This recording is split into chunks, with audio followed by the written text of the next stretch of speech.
So Daniel Pauly, I met Daniel for the first time about 10 years ago, and he's an amazing scientist, but I will never forget going and visiting his laboratory for the first time, not long after that, and coming to realize that Daniel is not only a great scientist, but a citizen of the world.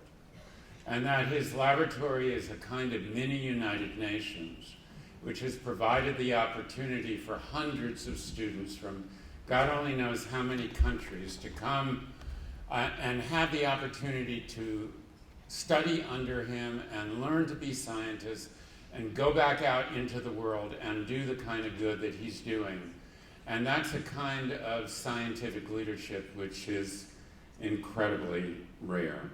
No one else has the international scope that Daniel has, and it's just an enormous gift. But Daniel's biggest problem is that he never stopped acting like a graduate student. And he's just never known how to stop. And his friends, we actually worry about this because it's just not clear when he is ever going to sort of slow it down.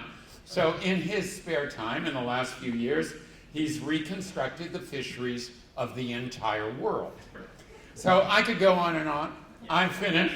No, David, you talk longer than I do. Daniel, you're a great leader. You're a great scientist.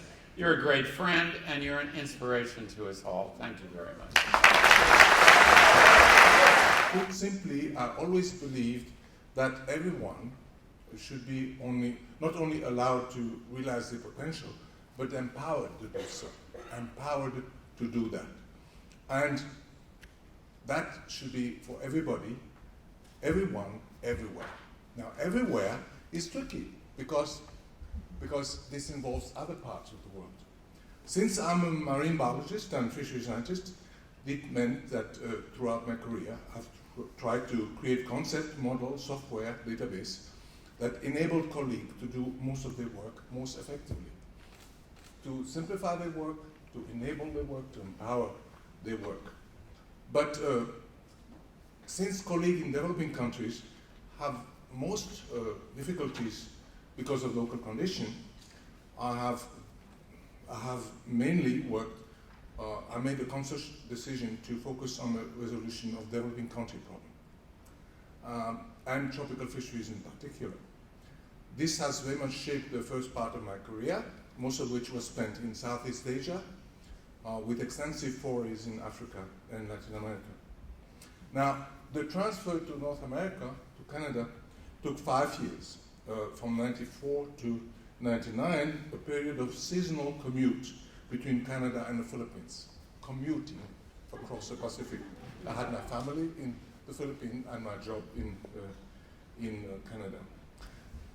In Canada, a country then reeling from the collapse of the northern cod fishery, a huge fishery that overfishing had totally destroyed, I discovered that my new colleagues in developed countries, that their research was also being ignored, that it was a situation not very dissimilar to the situation that I had encountered in developing countries.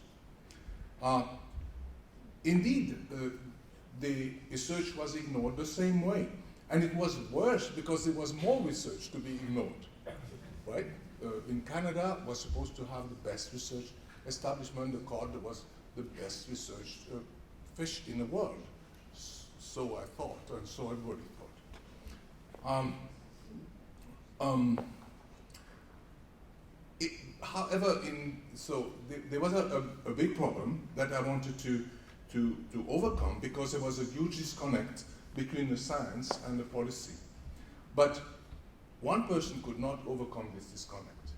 And that's when I made the deliberate decision to work explicitly with environmental NGO. I cannot pronounce environmental NGO.